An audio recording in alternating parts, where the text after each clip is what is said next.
순교에는 세 종류가 있습니다. 적색 순교, 또 백색 순교, 그리고 녹색 순교가 있는데, 여러분 적색 순교란 말 그대로 피를 흘리며 죽는 순교입니다.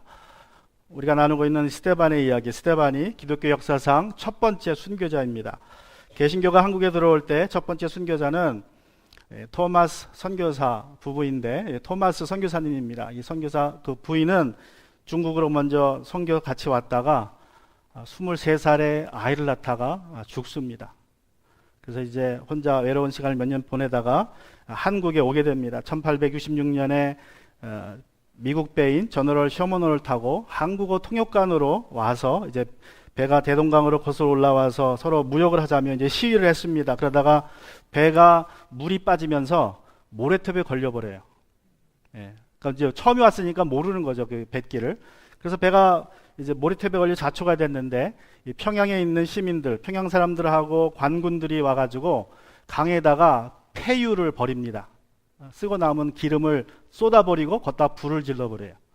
그래서 결국 그 불에 탄 기름때가 내려가면서 배를 이제 감쌌고, 배가 불을 붙으니까 이제 선원들이 다 물에 뛰어들어서 이제 헤엄쳐서 강변으로 올라왔습니다. 일단 올라오자마자 관군들이 쫓아가서 하나씩 잡아 죽여요.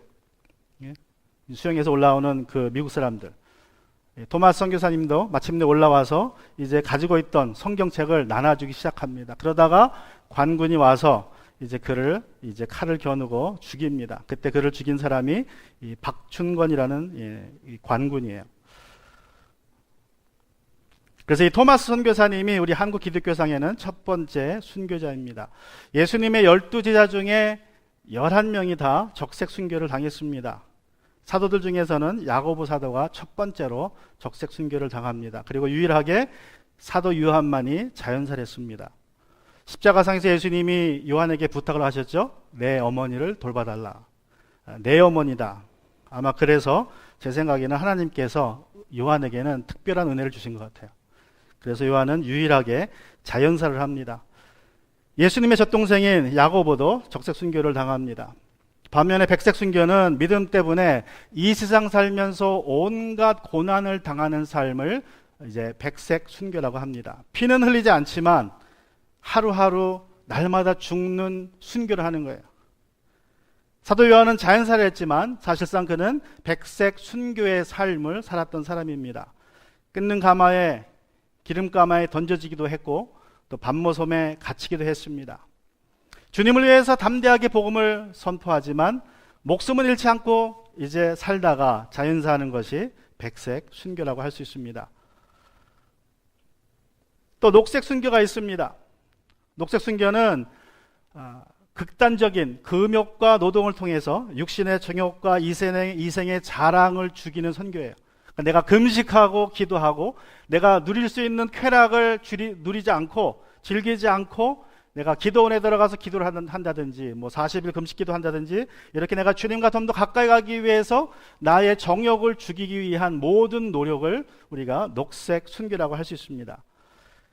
로마 시대 때에 기독교가 공인 종교가 되면서 더 이상 핍박이 없어졌습니다. 그랬더니 많은 믿음의 사람들이 좀 더 하나님 가까워지겠다고 사막에 들어갔어요. 그래서 사막에서 수도원을 시작합니다. 수도원에서 혼자 살아요. 아니면 그 깊은 산에 들어가서 혼자 삽니다. 그러다가 이제 제자들이 생기면서 수도원이 생겼는데 이제 그런 것이 이런 수도원 운동이 녹색 순교라고 할 수 있습니다. 우리가 미국에 사는 동안에는 적색 순교를 당할 일은 뭐 거의 없다고 보시면 됩니다. 그러나 때때로 자발적으로 녹색 순교의 삶을 살거나 아니면 타의적으로 내가 믿음으로 살다가 내가 백색 순교를 그런 삶을 살 확률이 더 높다고 할 수 있습니다. 우리가 적색 순교의 삶을 살든지 또는 뭐 백색 순교자의 삶을 살든지 또 녹색 순교자의 삶을 살든지 여러분 순교자의 삶은 쉽지 않습니다. 백색 순교, 녹색 순교 이 두 순교는 말씀드린 것처럼 날마다 죽는 순교입니다. 우리가 첫 번째 순교자인 스데반에서 순교자의 두 가지 자세를 배운다면 이 날마다 죽는 순교자의 삶을 우리가 살 수 있게 될 줄로 믿습니다. 그래서 스데반에게서 우리가 두 가지 순교자의 자세를 배우고자 합니다. 첫 번째는 하나님의 영광의 우편에 서 계시는 주님을 바라보자는 것입니다. 하나님의 영광의 우편에 서 계시는 주님을 바라보자. 사도행전 7장 54절에 보면 이런 말씀이 있습니다. 그들이 이 말을 듣고 격분해서 스데반에게 이를 갈았다. 스데반이 어떤 말을 했습니까? 2절부터 53절까지 구약의 역사를 쭉 이야기해 줍니다. 그러면서 이제 결론의 말이 뭐예요?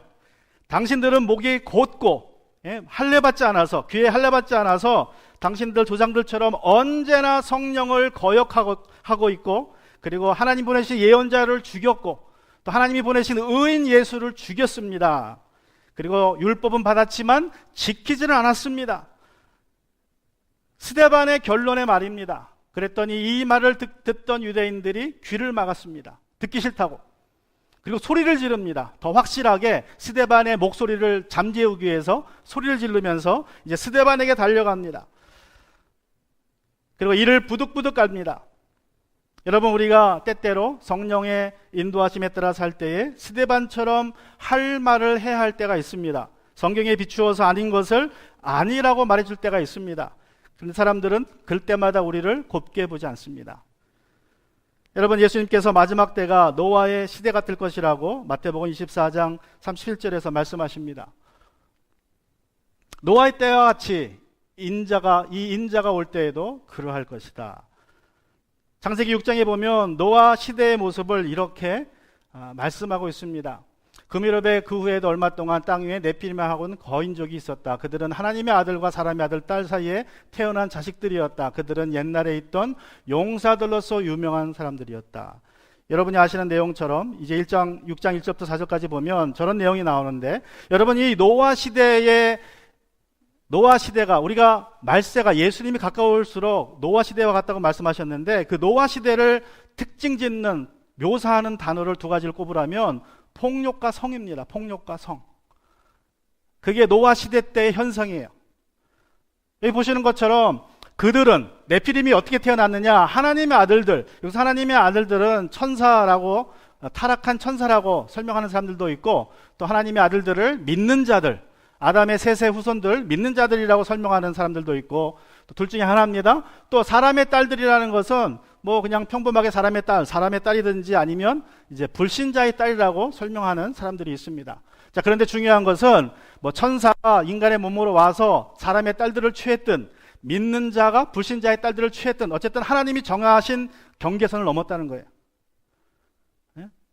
천사가 영적인 존재가 사람과 관계를 맺은 것은 하나님이 정하신 경계를 넘은 것이고, 그리고 믿는 자가 불신자와 결혼할 때도 하나님이 정하신 경계를 넘는 것입니다. 그런데 뭐 설명이 어떻든 간에 중요한 건 하나님이 정하신 경계를 넘었는데 왜 넘었습니까? 6장 3절 2절 보시면 창세기에 그들의 아름다움을 보고 사람의 딸들의 아름다움에 취해서 하나님이 정하신 경계를 넘었다는 거예요. 자기들의 쾌락을 위해서. 성적인 타락이 첫 번째 노아 시대의 특징이고, 두 번째는 그 결과로 용사들이 태어나요. 네피림이라는 거인족이 태어났습니다. 용사들은 힘을 이용해서 사람들을 억압하는, 나중에 왕이 되고 사람들을 억압하는 존재가 됩니다. 이 불법적인 결합을 통해서 거인들, 용사들이 태어났고, 거인들은 사람의 힘으로 억압을 했습니다. 말세가 가까워질수록 이런 성적인 타락과 폭력이 나타난다는 거예요. 이 성적인 타락과 폭력이 하나로 나타납니다. 여러분, 요새 문화가 다 그렇지 않습니까? TV 드라마나 뭐 소설이나 또는 뭐 게임이나 음악이나 다 컨텐츠는 저겁니다. 성적인 타락과 폭력이에요. 이것을 날마다 즐기는 사람, 이것을 정상적으로 생각하는 사람들에게 그것이 나쁘다고 말하면 사람들이 여러분을 이상하게 쳐다볼 것입니다. 또 잘못된 교리를 믿는 사람들에게 성경의 올바른 가르침을 가르쳐주면 또 그 사람들이 우리를 힘들게 합니다. 그때 어떻게 해야 합니까? 스데반은 이렇게 했습니다. 우리 55절에 보면, 그런데 스데반이 성령이 충만하여 하늘을 쳐다보니 하나님의 영광이 보이고 예수께서 하나님의 오른편에 서 계신 것이 보였다. 자, 사람들이 이를 부득부득 갑니다. 그리고 이제 언제라도 스데반을 칠 짓을 하고 있는데, 그때 스데반이 성령이 충만해서 눈을 들어 하늘을 쳐다보았다고 말합니다. 그리고 56절에 보면 이제 이렇게 설명하고 있습니다. 이렇게 그가 외칩니다. 그래서 그는 보십시오, 하늘이 열려 있고 하나님의 오른쪽에 인자가 서 계신 것이 보입니다. 하늘이 열려 있고 하나님이 하늘을 열어주셨다는 거예요. 하나님이 하늘을 열어주셨습니다. 사람들이 분노에 차서 자신을 쳐다보고 있을 때 스데반이 하늘을 쳐다봤더니 하나님이 하늘을 열어주신 것입니다. 하나님이 하늘을 열어주셔서 스데반이 하늘을 본 게 아니에요. 스데반이 먼저 하늘을 봤습니다. 그랬더니 하나님이 하늘을 열어주셔서 이제 하늘의 이상을 보여주십니다. 여러분, 믿음 때문에 사람들에게 고난당할 때에 우리가 어떻게 해야 됩니까? 하늘을 보셔야 돼요. 하늘을. 그 사람들 봐봐야 소용없습니다. 분노만 더 쌓여요. 나를 힘들게 하는 사람들, 내가 믿음 지키고 살려고 하는 나를 힘들게 하면 여러분, 우리가 해야 될 것은 하늘을 쳐다보는 것입니다. 그러면 하나님이 하늘을 열어주세요. 중요한 것은 근데 여러분, 이 고난의 때에 하늘을 쳐다볼 수 있으려면 내 힘으로는 안 됩니다. 그래서 성령이 충만해 있어야 돼요. 스데반이 성령이 충만하니 하늘이 열렸습니다. 그 하늘을 쳐다볼 때 하늘이 열린 것입니다. 자, 그런데 이 열린 하늘에서 스데반이 무엇을 보았습니까? 우리 다시 55절을 돌아가면, 자, 그런데 스데반이 성령이 충만하여 하늘을 보니 하나님의 영광이 보이고 예수께서 하나님의 오른편에 서 계신 것이 보였다. 자, 중요한 것은 스데반이 자기의 변론을 시작하면서 7장 2절에서 이렇게 시작했습니다. 부형 여러분, 내 말을 들어보십시오. 우리 조상 아브라함이 하란에 거주하기 전에 아직 메소포타미아에 있을 때에 영광의 하나님께서 그에게 나타나셔서 말씀하기를, 자, 2000년 전에, 스데반으로부터 2000년 전에 믿음의 조상에게 나타난 그 영광의 하나님이 지금 누구 눈에 보이는 거예요? 스데반의 눈에 다시 보인 거예요. 무슨 말이에요? 무슨 말입니까? 이제 하나님께서, 아브라함을 부르신 하나님께서 스데반의 믿음을 인정하시는 겁니다. 그래, 네가 옳다, 네가 맞다, 네가 잘하고 있다.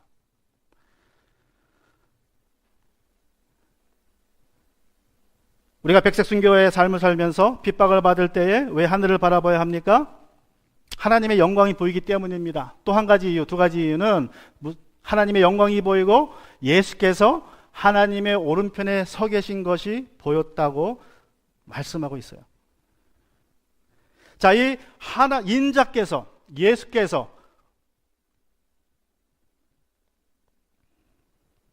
56절에 보면, 그는 보십시오, 하늘이 열려 있고 하나님의 오른쪽에 인자가 서 계신 것이 보입니다 라고 사도 바울이, 스데반이 이야기하고 있습니다. 여러분, 스데반은 예수님을 인자라고 부르고 있어요. 여러분, 인자라는 말은요, 예수님이 복음서에서 자기 자신을 부를 때 가장 많이 사용한 표현입니다. 81번을 예수님은 자신을 인자라고 부르셨어요. 그런데 중요한 것은요, 어느 누구도 복음서에서 예수님을 인자라고 부른 적이 없습니다. 사실 신약 성경에서 스데반을 빼고 어느 누구도 예수님을 인자라고 부른 적이 없어요. 요한계시록 1장 13절에서만 사도 요한이 이렇게 얘기했습니다. 그 촛대 가운데 한가운데 인자와 같은 분이 계셨습니다. 자, 사도 요한이 환상을 보면서 촛대 가운데 계시는 인자와 같은 이를 봤다 그랬죠. 근데 스데반은 인자와 같은 이가 아니라 인자가 거기 계셨다고 그랬어요. 인자가 하나님 오른편에 계시니. 여러분, 인자라는 말, 이게 예수님이 자기를 부를 때 사용하신 말인데, 인자라는 말을 왜 사용하셨냐 하면 여러 가지 뜻이 있습니다. 그 중에 한 뜻이 이것입니다. 예수님은 내가 심판자라는 의미로 인자라는 말을 사용하셔요. 내가 최후의 심판자다. 그 말이 인자라는 말의 뜻이 있습니다. 여러분, 우리가 모두는 믿는 자든 믿지 않는 자든 간에 예수님이 다시 오시면 우리는 어디에 서야 됩니까? 예수님의 흰 보좌 심판대 앞에 섭니다. 거기에 예수님이 앉아 계세요. 그게 인자라는 말의 뜻이에요. 그래서 요한계시록에서도 요한이 인자와 같은 분이 거기 계셨고, 촛대에 계셨고, 나중에 흰 보좌를 이야기하면서 거기에 예수님이 앉아 계신다고 말하고 있습니다. 스데반은 자기의 중심을 보시고 자신의 행위를 다 아시는 예수님만 바라봤다는 것입니다. 예수님이 나의 공정한 심판자가 되어주실 것을 의심하지 않았다는 것입니다. 여러분, 우리가 살면서 복음을 있는 그대로 전하다 보면 사람들에게 핍박을 받습니다. 어려움을 당합니다. 종교시대 때에 루터와 칼빈이 복음을 있는 그대로 전하다가 구원은 행위가 아니라 믿음만으로 구원받는다고 전했을 때 캐톨릭에게 핍박을 받았습니다. 목숨이 위태했습니다. 그런데 아이러니하게도 이 루터와 켈빈이 더 성경적인 구원은 오직 예수님을 구원자와 주님으로 고백하고 침례를 받는 사람이 받는 것이지 유아세례 받는 사람이 구원받는 것이 아니다라고 주장했던 재침례교도들을 핍박하기 시작합니다. 역사의 아이러니예요. 자기들이 핍박받았는데 그거보다 자기들 가르침보다 더 성경적인 가르침을 가르쳤던 이제 재침례교도들을 루터와 켈빈이 핍박을 하고 합니다. 지금은 많은 사람들이 제가 누누이 말씀드리지만 한 번 구원받으면 영원히 구원받는다는 루터와 칼빈의 교리를 성경 위에 두고 있습니다. 그래서 이 철학적인 교리, 성경적인 가르침이 아니라 이 철학적인 교리를 성경보다 더 믿어요. 그래서 이 교리가 잘못됐다고 주장하면 그렇게 주장하는 사람들을 이단시합니다. 어렵게 합니다. 또 어떤 사람들은 성령의 은사가 성경이 완성됨으로 중지되었다고 가르칩니다. 그런 사람들에게 그렇지 않다고 말하면 또 이단시합니다. 때때로 선한 의도로 우리가 말을 하지만 또 행동을 하지만 오해가 생깁니다. 오해를 넘어서 정죄를 당하기도 합니다. 여러분, 그때에 하나님의 오른편에 계시는 인자 예수님, 그 예수님을 바라보시기 바랍니다. 예수님만이 나의 심판자 되세요. 사람이 뭐라고 얘기하든 간에 내가 예수님을 바라보고 예수님의 말씀을 내가 증거하고 있다면 그 예수님께서 나를 공정하게 심판하실 것임을 여러분 기대하시고 믿음의 눈을 들어보시기 바랍니다.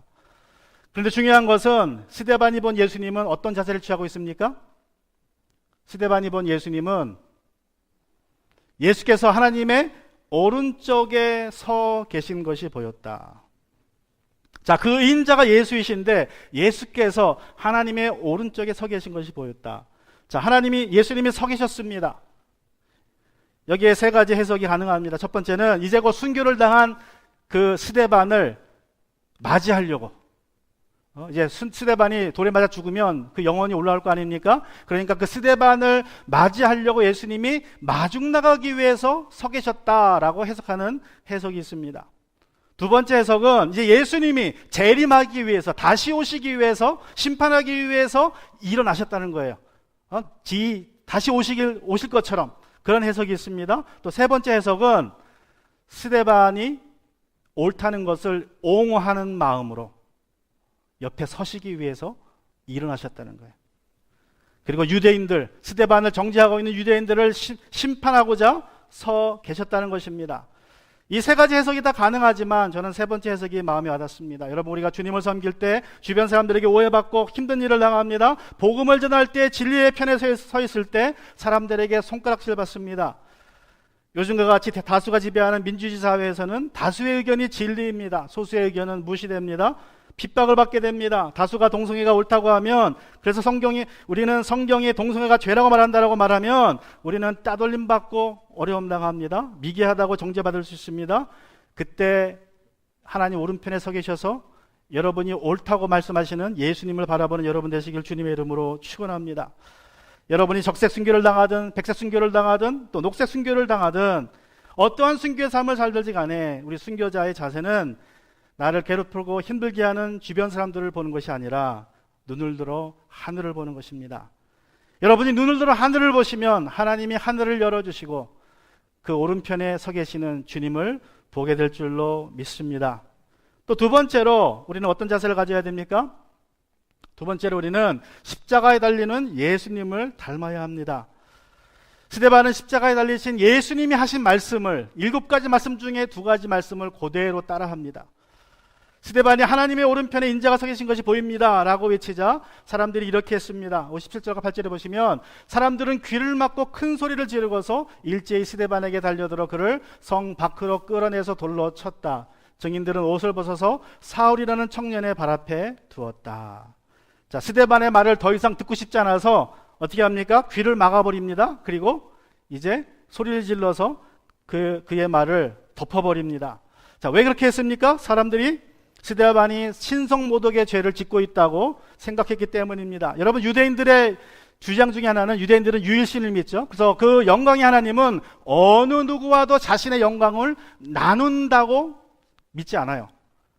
그런데 하나님 보좌에, 영광의 보좌에 오른편에 예수님이 있다고 하니까 어떻게 하나님이 자신의 영광을 사람과 나누느냐? 그것은 신성모독이라고 이제 정지한 것입니다. 예수님도 동일한 죄로 정죄받으셨어요. 우리 마가복음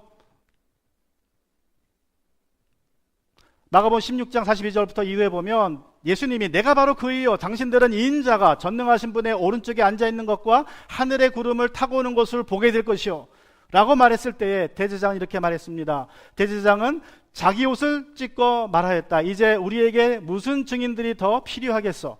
여러분은 이제 하나님을 모독하는 말을 들어서 여러분의 생각은 어떠하오? 그러하자 그들은 모두 예수는 사형을 받아야 마땅하다고 정죄하였다.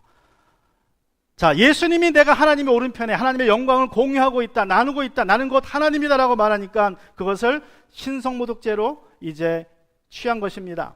스데반이 똑같은 말을 했습니다. 어떻게 보면 예수님이 한 말을 스데반이 이제 확인해 주었어요. 이제 하늘이 열려 있는데 예수님이 하나님 오른편에 지금 서 계신다. 그러자 그 말을 듣던 유대인들이 귀를 막고 달려드는 거예요. 신성모독죄라 그러고 갑자기 산헤드린 재판이 중단됩니다. 그들이 달려들어서 스데반을 집단으로 폭행합니다. 그리고 이제 레위기 24장 14절의 말씀에 근거해서 스데반을 끌어냅니다. 나 주를 저주하는 말을 한 그 글을 너는 진 밖으로 끌어내라. 신성모독죄를 한 사람들은 진 밖으로, 성 밖으로 끌어내라는 거죠. 그래서 성전에서 끌고 나와서 기드론 계곡으로 아마도 스데반을 끌고 갔을 것입니다. 주 2세기경에 미시나라는 유대인들이 쓴 책에 보면 돌로 사람을 쳐 죽이는 절차를 이렇게 기록하고 있습니다. 먼저 죄인을 끌고 가요. 그리고 그 돌 처형 장소에 가기 약 15피트 전에, 한 3미터 전에 그에게 말합니다. 자, 내 죄를 자백해라. 네가 죄인이라고 자백하면 그래도 네가 죽어서 받을 유업이 있다. 다시 말하면 그래도 넌 천국에 갈 것이다. 이렇게 얘기를 하는 거예요. 지금이라도 죄를 네가 자백한다면 네가 죽어서도 천국에는 갈 거다. 그걸 한 3미터 전에서 얘기해줘요. 처형 장소. 그리고 한 1.5미터, 2미터를 더 간 다음에는 옷을 벗깁니다. 근데 처형 장소가 어떤 처형 장소냐면 처형 장소는요, 그 사람의 키의 2배가 되는 절벽 위에요. 처형 장소가. 그 사람을 절벽에 세우고 뒤에서 밀어버려요. 먼저 떨어뜨립니다. 그래서 그 사람이 죽으면 처형이 끝나는 거예요. 내려가서 사람을 뒤집어 봐서 안 죽어 있으면 머리만한 돌을 들어서 그 사람 심장에 떨어뜨립니다. 그래서 죽으면 거기서 끝나는 거예요. 근데 그 사람이 안 죽었다. 그러면 주위에 있는 사람들이 옷을 벗고 돌을 던져서 죽이는 겁니다. 성경에 기록된 거는 끝부분만 요약된 거예요. 이게 유대인들이 사람을 돌로 쳐 죽이는 방법이었어요. 자, 스데반은 절벽에서 떨어졌어요. 머리가 먼저 떨어졌을 것입니다. 가서 확인했는데 죽지 않았습니다. 누군가가 돌을 들어서 스데반의 심장을 향해서 돌을 떨어뜨렸어요. 그래도 죽지 않았습니다. 그러자 주변 사람들이 하나씩 옷을 벗어서 사울의 발밑에 옷을 갖다 놓습니다. 사울에게 옷을 맡겼다는 것은 그가 스데반을 죽이는 데 있어서 앞장선 주동자라는 뜻입니다. 사도행전 7장 59절 60절에 이렇게 말씀합니다. 사람들이 스데반을 돌로 칠 때에 스데반은 주 예수님 내 영혼을 받아 주십시오 하고 부르짖었다. 자, 부르짖었어요. 왜 부르짖었습니까? 다 들으라고. 다 들으라고. 자기를 돌로 치는 사람들, 죽이는 사람들이 다 들으라고 주 예수님 내 영혼을 받으십시오라고 부르짖습니다. 그리고 60절에서 그리고 무릎을 꿇고서 큰 소리로 다시 한번 큰 소리로 외칩니다. 이제 돌에 맞아서 큰 돌에 맞아서 그 피를 토하고 있을 때에 그가 무릎을 꿇습니다. 그리고 더 큰 소리로 마지막으로 외칩니다. 주님, 이 죄를 저 사람들에게 돌리지 마십시오 하고 외쳤다. 다시 한번 그들에게 들으라고 마지막 기도를 외쳤습니다. 여러분, 예수님이 동일한 기도를 하신 것을 우리는 잘 알고 있습니다. 누가복음 23장 46절에서 예수님이 하신 마지막 기도가 바로 이것입니다. 예수께서 큰 소리로 부르짖으러 말씀하셨다. 아버지, 내 영혼을 아버지 손에 맡깁니다. 이 말씀을 하시고 그는 숨을 거두셨다. 이거는 마지막 말씀이고요. 첫 번째 말씀은 이 말씀입니다. 34절에서 아버지, 저 사람들을 용서해 주십시오. 저 사람들은 자기네가 무슨 말을 하는지 알지 못합니다. 스데반은 예수님이 하신 십자가에서 하신 7 말씀 중에서 첫 번째 말씀과 끝 말씀을 똑같이 반복합니다. 예수님을 따라하고 있어요. 여러분, 어떻게 스데반이 자신에게 돌을 던지는 사람들을 향하여서 저들의 죄를 용서해달라고 기도할 수 있고 하나님 내 영혼을 받아주십시오라고 기도할 수 있었습니까? 그것은 자신이 예수님의 십자가의 그 사랑을, 그 용서를 경험했고 그 은혜를 잊지 않고 있었기 때문에 가능합니다. 마태복음 18장에서 예수님은 우리가 몇 번이나 용서해야 하느냐는 베드로의 질문에 10,000달란트 빚진 자의 비유를 말씀하십니다. 한 사람이 왕에게 10,000달란트 빚을 졌습니다. 여러분, 10,000달란트라는 돈은 얼마나 큰 돈이냐면 1달란트가 노동자의 15년, 사람마다 틀려요, 계산이. 어떤 사람은 20년이라고 어떤 30년이라고 그래요. 이거는 뭐 너무 오래된 역사라 정확하게 모르지만 최소한 잡으면 15년입니다. 15년 동안 쎄 빠지게 일해가지고 한 푼도 안 쓰고 모은 돈이에요. 한 1년에 2만 불 벌면 얼마예요? 30만 불입니다. 그게 미니멈 액수예요. 그거를 10,000년 동안 모아야 될 돈이 1만 달란트예요. 여러분, 예수님 당시에 로마 사람들에게 유대인들이 바쳤던 세금이 800달란트라 그래요. 1년에 세금이. 그러면 1만 달란트면 몇 년 동안 세금이에요? 예? 10년 동안 최소한 12, 3년 동안 한 나라의 세금이에요. 세금 액수. 그러니까 1만 달란트라는 돈은요, 상상을 초월하는 엄청난 돈입니다. 근데 이 1만 달란트 빚진 사람을 왕이 데려왔어요. 너 돈 오늘 당장 갚아라. 와이프 팔고 애들 다 팔고 집 팔고 다 팔아서 오늘 당장 갚아라. 그랬더니 2만 달란트 빚진 사람이 손이 발휘되도록 빕니다. 한 번만 용서해 주십시오. 한 번만 기회 주시면 다 갚겠습니다. 싹싹 비는 것을 보고 왕이 불쌍히 여겨서 그를 풀어줍니다. 그래, 내가 용서해 줄게. 집에 가라. 이 사람이 집에 갑니다. 집에 가는 길에 친구를 만납니다. 자기에게 100데나리온을 빚진 친구를 만납니다. 100데나리온은 노동자가 100일 동안 일해서 모아놓은 돈이에요. 뭐 기껏해야 한 10,000불입니다. 10,000불. 그 사람 먹을 잡고 감옥에 쳐넣습니다. 네가 다 갚을 때까지 너 못 나올 거다. 와이프를 팔든지 자식을 팔든지 다 갚고 그러면 나올 거다. 그 주변에 있는 친구들이 그 모습을 봤습니다. 저 10,000달란트 빚진 친구가 용서받고 다 죄를 탕감받고 도빚을 탕감받고 집에 가는 길에 자기한테 100데나리온 빚진 친구를 만나서 저렇게 하네. 그래서 왕에게 가서 고해 바칩니다. 이런 일이 있었습니다. 그러자 왕이 그 1만 달란트 탕감받은 종을 불러서 그에게 따져 묻습니다. 우리 마태복음 18장 33절에 보시면 이 악한 종아, 내가 예언하기에 나는 너를 그 빚을 다 없애주었다. 내가 너를 불쌍히 여긴 것처럼 너도 내 동료를 불쌍히 여겼어야 할 것이 아니냐. 이 약한 종아 그랬어요. 약한 종아. 또 예수님께서 이제 결론의 말씀으로 이렇게 말씀하세요. 35절에서 너희가 각각 진심으로 자기 형제자매를 용서해 주지 않으면 나의 하늘 아버지께서도 너희에게 그와 같이 하실 것이다. 여러분, 이 말씀은 누구에게 한 거죠? 예수님이 제자들에게 한 말이죠. 믿는 자들에게. 다시 말하면 제자들도 용서하지 않으면 너희도 어디 못 가? 천국 못 가. 이렇게 얘기하시는 거죠. 너희도 천국 못 간다. 네가 용서하지 않으면. 여러분, 믿는 사람이란 자신이 하나님께 1만 달란트 빚진 자였는데 그 빚을 탕감받았다는 것을 믿는 사람이 그리스도인입니다. 믿지 않는 사람이라는 것은 그 사실을 모르는 사람이에요. 믿지 않는 사람이 모르는 사람입니다. 여러분은 여러분의 죄를 탕감받으셨습니까? 여러분은 주님께 1만 달란트 빚진 사람이에요. 하나님께. 여러분, 그 사랑에 대한 감격을 잊지 말라는 것입니다. 그런데 여기서 또 우리가 짚고 넘어가야 될 중요한 한 가지가 있습니다. 여러분, 하나님께서 그 큰 사랑을 우리에게 보여주셨어요. 근데 그 큰 사랑을 우리에게 보여주시기 위해서 예수님이 치른 희생은 우리의 상상을 초월합니다. 하나님은 자기 아들을 십자가에 죽게 하셨어요. 예수님은 어떻게 하셨습니까? 예수님은 무엇을 희생하셨습니까? 여러분, 말씀드린 것처럼 스데반이 뭐라고 얘기합니까? 스데반이 56절에 보면 예수님을 세 가지 명칭으로 불러요. 그래서 그는 보십시오. 하늘이 열려 있고 하나님의 오른쪽에 인자가 서 있습니다. 59절에 또 주 예수님. 또 마지막으로 뭐라 그래요? 60절에서는 주님. 근데 첫 번째로 예수님을 부를 때에 인자가 서 있다고 말씀하고 있어요. 인자가. 말씀드린 것처럼 인자라는 말은 예수님이 자기 자신을 부를 때 항상 부르던 명칭입니다. 인자가, 인자. 나는 인자다.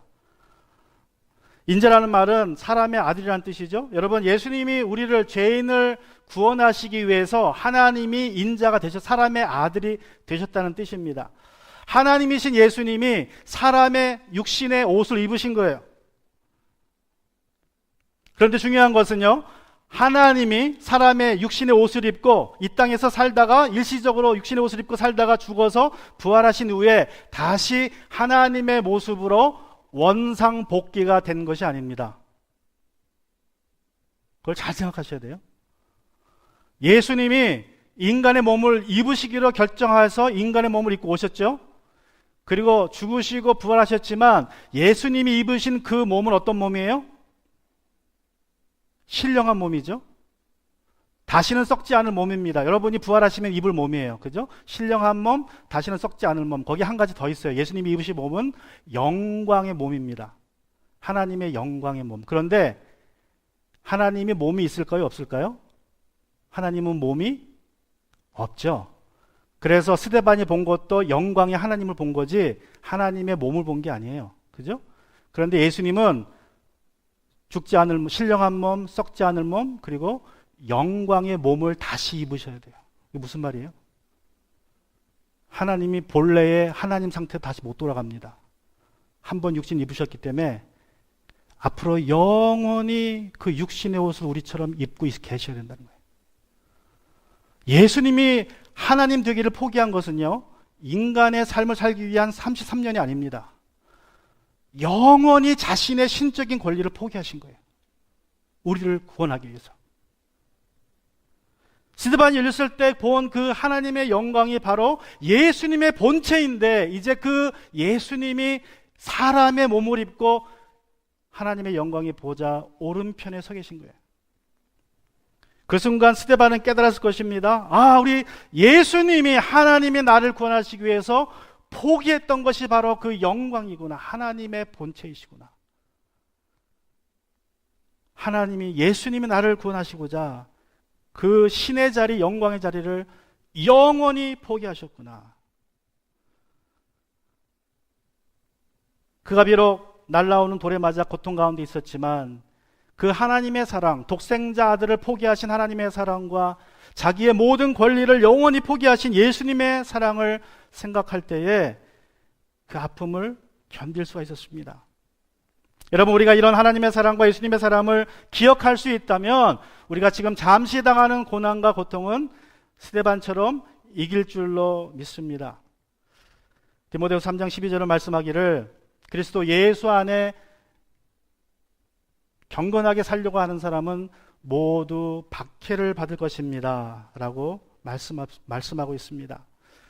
여러분, 우리는 모두 적색 순교의 삶을 살게 되든지 아니면 백색 순교의 삶을 살게 될 것이라고 말씀하고 있는 것입니다. 우리가 핍박을 받을 때에 어떻게 해야 됩니까? 십자가에 달리신 예수님이 하신 기도, 아버지, 저 사람들을 용서해 주십시오. 저 사람들은 자기네가 하는 일이 무슨 일인지 알지 못합니다 라는 기도를 해야 될 줄로 믿습니다.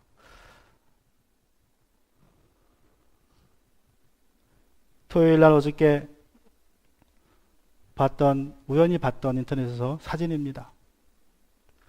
일제시대 때 신사참배를 거부했던 어느 성도가